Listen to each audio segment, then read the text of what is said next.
Hey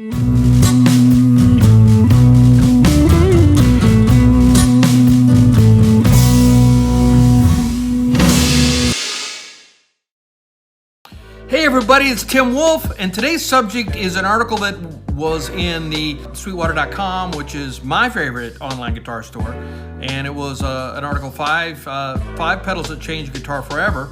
And of course, this is an opinion that everybody might have a little different opinion, but this is what Sweetwater came up with, and Sweetwater is a pretty reliable source for things like this. So the first one they listed was the Maestro Fuzz Tone pedal, which came out in 1962.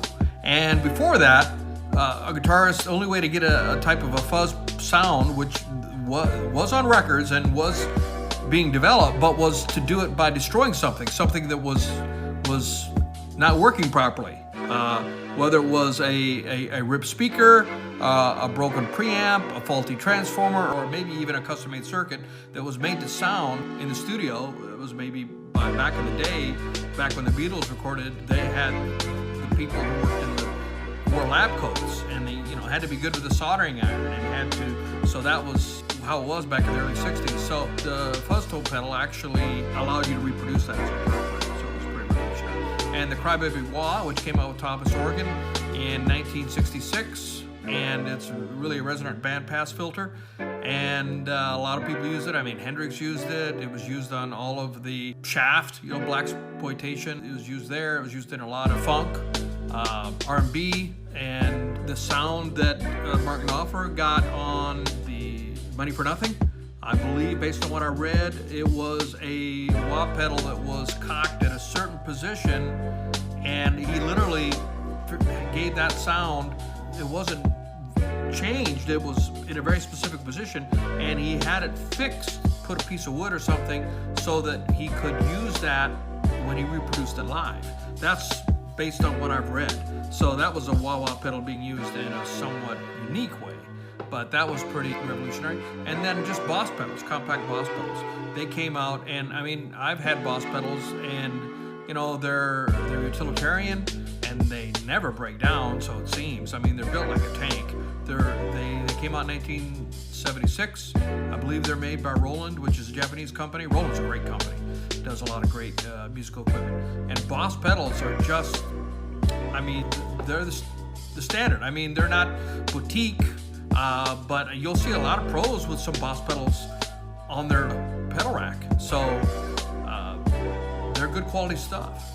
The talk box, where a rather complex, where the mouth cavity was used, the sound was literally directed into the mouth cavity, and then the mouth, you would use your mouth, and then it would come out, and a microphone would capture it. It was a rather complex way of capturing the sound, but it was, once you've heard it, you can never forget it. And that was, like Peter Frampton's Do You Feel Like We Do, and Joe Walsh, Rocky Mountain Way, Aerosmith's Sweet Emotion, and a lot of other songs from the 70s.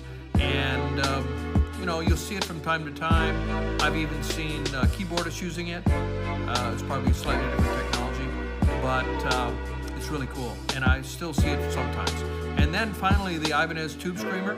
Ibanez is another Japanese company, and in the 70s, the TS-808 was introduced, and there have been a lot of variations. Stevie Ray Vaughan made it popular, and it's just a really cool pedal.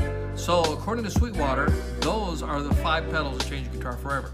The fuzz tone pedal. In fact, I think the most famous fuzz tone was on Can't Get No Satisfaction by the Rolling Stones, which was actually, Keith Richards said that was just supposed to be a placeholder. He thought that was going to be replaced with horns, and according to what I heard, he was shocked when he heard it on the radio. It got released, and they didn't replace it with actual horns, brass horns.